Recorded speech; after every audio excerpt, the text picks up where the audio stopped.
Pickles or achars find an essential but small place in the Indian thalis. It not only enhances the taste of the meal, it also benefits your gut health.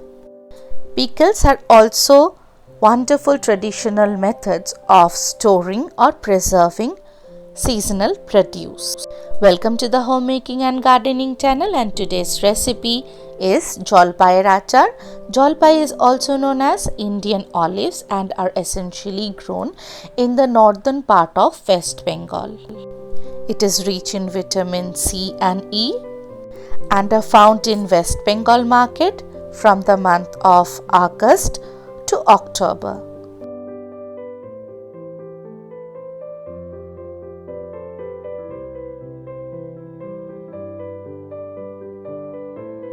To make the pickle of Jalpai, first we have to take the Jalpais or Indian olives, wash them thoroughly under running water and dry them up. Then put slit marks over the surface of the olives like this with the help of a knife. It is done in order to make the olives more soakable to the masalas that we are going to put in the achars. Once we have slitted the olives surfaces with the help of knives, we should be marinating the olives with salt such that it releases a lot of water, and then we should be applying turmeric powder as well. Salt essentially acts as a preservative as well. All the spices that is being added to Indian pickles essentially increases the nutritional benefits of the pickles. Turmeric, as we all know, has essentially good antimicrobial properties. Let us marinate it like this with hands, and then we have to sun dry it for a whole day under good strong sunlight. A day of 7 to 8 hours of sunlight is enough, but we have this time put the olives under sunlight for 2 days and the sunlight was quite strong this time. So after sun drying the olives, it looks like this. Now comes the part of making the spice for the pickle. For the spices, we are taking a tablespoon of dhania or coriander seeds, a tablespoon of pachforon,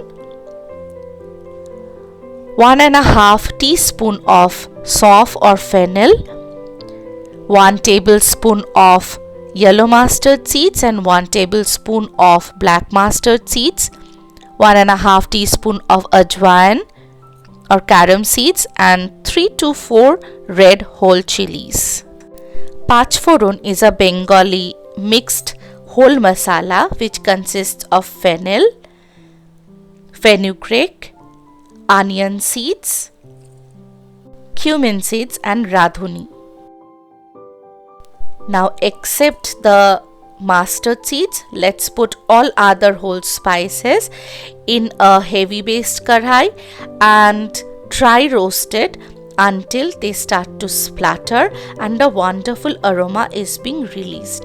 After that, we have to make a coarse powder like this. Then we have to take the mustard seeds and make a fine powder like this, as shown here on the right hand side. Also, we have to take 20 to 25 cloves of garlic. So here in the plate you can see this is the mustard seed powder, and beside it is the ground spices that we had made just now. Now we have to take around 3 to 4 cups of oil. I'm taking mustard oil as it is good as a preservative and also enhances the taste of the food. I'm dropping a teaspoon of pachforon into the oil and let it splatter. Now I'm also adding the cloves of garlics and let it splatter as well. After the rawness of the garlics disappear, we have to put in the sun-dried olives like this. Here they go into the hot oil. I'm performing the whole process now in low to medium flame. Let us stir it a bit. Unlike the popular olives of the West, these olives are not used usually to produce oils. These Indian olives are often used to make chutneys and pickles. Now once the olive starts to change its color and all of them are soaked with oil, we are putting common salt and rock salt, both in the ratio of 1:1, and I have added it about a tablespoon each, and then we have to stir it like this. Then goes the grounded spices like this. We have to again stir it well so that the masala gets blended properly and gets coated with the surface of the olives. Since we are putting the olives under heat only, we can consume it instantly, but then if we put it under sunlight for the next 2 to 3 weeks and let it ferment well, the taste of the achar gets enhanced all the more. So once the spices also changes its color, we should be switching off the gas and let it cool down a bit.